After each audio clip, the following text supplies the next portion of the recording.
글로벌 핵 에너지 랠리. 올해 5,660억 달러가 급증했다라는 얘기입니다. 이 5,560억 달러라는 것은 이제 에너지 관련 종목들이겠는데요. AI 에너지 수요가 폭증을 하면서 원전 투자 지금 재부상이 되고 있고 또 관련주들 지금 보시다시피 굉장히 급등을 했죠. 관련해서 블룸버그에서 이제 보도를 내놓았는데 이 기사를 가져온 이유가 있으시죠? 예.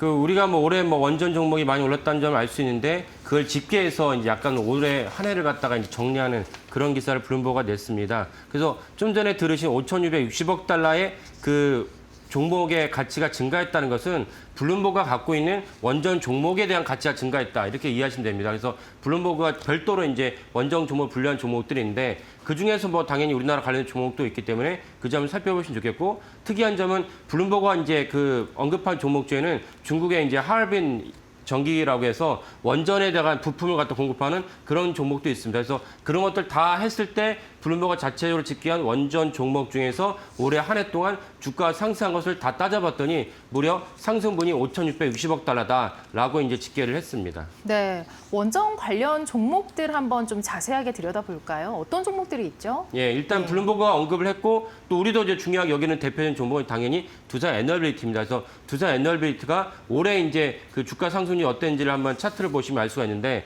올해 한 해 동안 어제 종가 기준으로 했을 때 두산 에너빌리티가 무려 324% 엄청난 수치입니다. 사실 오늘이 이제 12월 10일인데 한 주 전이었던 12월 3일이 그 12.3 계엄 사태가 터졌던 1주년이죠. 그때를 생각해 보면은 계엄 때문에 온 국민이 놀라면서 원전 종목도 털썩 주저앉았습니다. 그때 당시에 두산 에너빌리티 주가가 22,000이었다가 계엄이 터지면서 17,000원 떨어지면서 원전 관련된 두산 에너빌리티 주주들이 큰 충격을 받았었는데 그걸 생각해 보면 참 엄청난 상승입니다. YTD니까 올해 2월 1일이니까 12월 3일보다는 좀 회복되긴 했지만 어쨌건 그걸 경험해서 생각해 본다면 이번에 320%라는 수치는 엄청난 수치이고 그다음에 이제 그 블룸버그가 제시한 종목 중에는 무엇이면 오클로가 있습니다. 오클로 많은 분들 아시겠지만 자연스럽게 이제 생성되는 원전 발전이 있는데 그걸 오클로라고 합니다. 핵 분열인데 그걸 따서 이제 그 SMR의 미국의 대표적인 기업인데 오클로 역시 엄청난 수익률을 보여줬습니다. 근데 이제 그 블룸버그에서 언급하지 않았지만 제가 이제 별도로 가져온 종목 중 하나가 현대건설이 있습니다. 현대건설 역시 190%의 상승률을 보였습니다.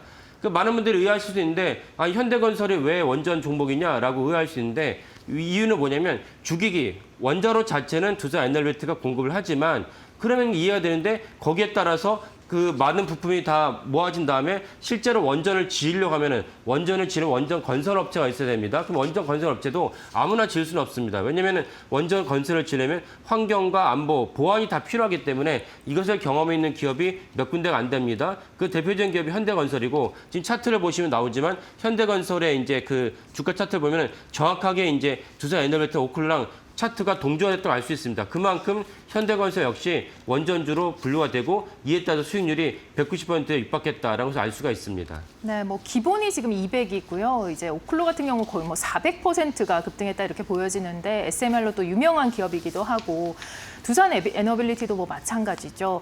자, 이렇게 관련 종목들의 수익률이 급등한 이유가 또 있다고요. 예, 가장 근본적으로는 아시지만 이제 AI 때문에 생성형 AI가 사실은 전기 먹는 하마이죠. 그 많은 분들 아시겠지만 예전에 했던 네이버나 구글에 우리가 통상했던 검색을 그 검색에도 전기가 필요합니다. 왜냐하면 하다못해 내가 엔터를 해서 정보 입력하면은 해당 입력한 정보가 데이터 센터 갔다 오고 그 다음에 내 모니터에다가 표시되는 이런 것들 다 합치면 당연히 전기가 필요한데 그런 통상의 검색 서비스는 0.3Wc가 전기가 필요했습니다. 근데 생성형 AI, 그러니까 챗GPT에다 우리가 질문해서 답변을 받아오면은 거기에 한 쿼리당 그 검색에 필요한 걸 쿼리라고 하는데 쿼리당 필요한 전기 소모는 통상의 전기 소모보다 10배 비싼 이제 10배 많은 3Wc입니다.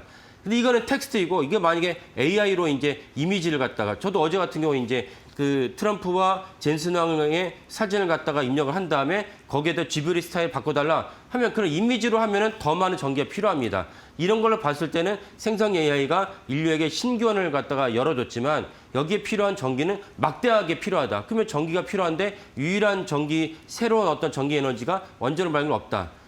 기존에 화력발전도 있죠. 화력발전은 당연히 탄소 배출을 많이 하니까 화력발전을 제외한다면 무엇이 있느냐? 풍력 발전, 바람이 안 돌아가면 풍력 발전 할 수 없습니다. 태양과 햇빛이 나지 않으면 태양광 쓸 수 없습니다. 이런 맥락에서 실제적으로 항시 전기를 생산할 수 있는 유일한 탄소를 잘 배출하지 않은 유일한 대안은 원전밖에 없다. 이 때문에 이제 올해 한 해 동안 원전 발전이 엄청난 종목이 그 상승률을 거뒀고 주가 차익도 큰 수익을 거뒀다라고 이제 분석할 수 있겠습니다. 네, 전기 먹는 하마라는 얘기가 정말 와닿는 것 같습니다. 그러면 이 AI 성장과 원전 성장이 어떻게 보면 같이 간다라고 보여지는데 최근에는 이 AI 버블론도 있지 않았습니까? 예. 내년에 원전의 전망은 어떻게 될까요? 예. 그래서 내년에 이제 블룸버그는 원전에 대해서 어떻게 전망했냐면 10년간 AI 데이터 센터에 필요한 에너지 수요가 10년간 3배가 늘어날 것이다.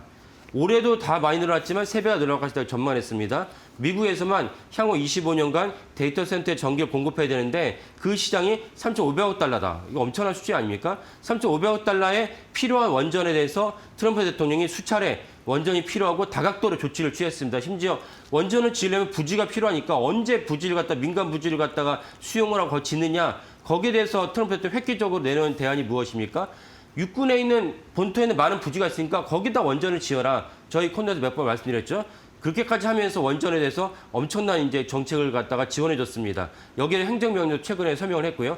이 때문에 사실 트럼프의 어떤 힘을 받아서 원전 에너지 시장이 가속화됐다. 내년에도 이 시장은 이제 더 계속 열린다. 이렇게 보시면 되겠습니다. 네, 일단 긍정적으로 전망을 내놓아 주셨는데 엔비디아 CEO죠. 젠슨왕 CEO도 역시나 이 부분에 대해서 마찬가지의 의견일까요? 예. 그러면 트럼프 대통령이 원전을 갖다 이렇게 적극적으로 정책을 펼치는데 원전을 갖다 펼치게 된 주요한 트리거가 이제 AI였다. 그럼 AI의 대부라 여겨지는 이제 젠슨왕 엔비디아 CEO는 무엇이라 말했는가? 젠슨왕 무엇이라 말했냐면 원전이 사실은 이제 AI 전력의 미래다. 그러니까 원전이 없으면 AI를 제대로 가동시킬 수 없다. 젠슨왕이 이와 관련해서 어떤 얘기가 있었냐면 뭐 어제 나온 얘기는 아니지만은 너네가 사실은 뭐 루빈이나 블랙엘이 제대로 생산이 되지 않는 거 아니냐, 뭐 병목 현상 있지 않냐 이런 얘기가 나왔는데 젠슨왕이 우리는 부품이 문제가 없어 제대로 잘 생산을 하고 판매를 하고 있어. 다만 병목이 현상이 있다면 어디서 병목 현상이 발생하느냐? 이 원전에 대한 병목 현상, 전기 공급에 대한 병목 현상이 있는데 그게 약간 걱정된다. 이런 얘기를 했습니다. 그 정도로 젠슨왕이 원전의 AI의 미래다라고 이제 언급을 했습니다. 네, 원전이 이렇게 인기라면 미국뿐만 아니라 또 다른 국가들도 역시 마찬가지의 흐름이겠죠. 예, 그렇습니다. 그래서 우리가 다 아는 대로 체코 원전도 마찬가지고 사우디도 마찬가지고 그다음에 또 우리가 주목할 만한 국가가 일본입니다. 원전이 사실은 철퇴를 맞은 계기가 후쿠시마 원전 사태 때문인데 그래서 일본이 사실은 자국 내 어떤 큰 상처를 받았기 때문에 원전 재가동에 사실은 이제 머뭇거렸습니다. 하지만 최근에 원전 재가동을 갖다가 승인했고 대만도 동일한 수순을 밟고 있습니다. 대만은 왜 그러느냐? 대만도 사실 AI의 주요 국가이면 TSMC가 있으니까요. 근데도 불구하고 대만도 원전의 재가동과 원전 승인에서 머뭇거린 이유가 있었는데 그 이유가 뭐냐? 대만에도 지진이 자주 납니다. 그래서 머뭇거렸지만 최근에 대만도 동일하게 원전 재가동과 원전 발전을 갖다가 지원한 정책을 갖다가 밟고 있습니다. 여기에 이탈리아, 덴마크도 마찬가지입니다. 그래서 원전 자체는 전 세계적인 현상이다. 이런 관점에서 두산 에너비트를 보시면 좋겠다라고 제가 수차례 말씀드렸고 올해도 엄청난 수익률 거뒀고 내년도 마찬가지다. 이렇게 이해하시면 되겠습니다.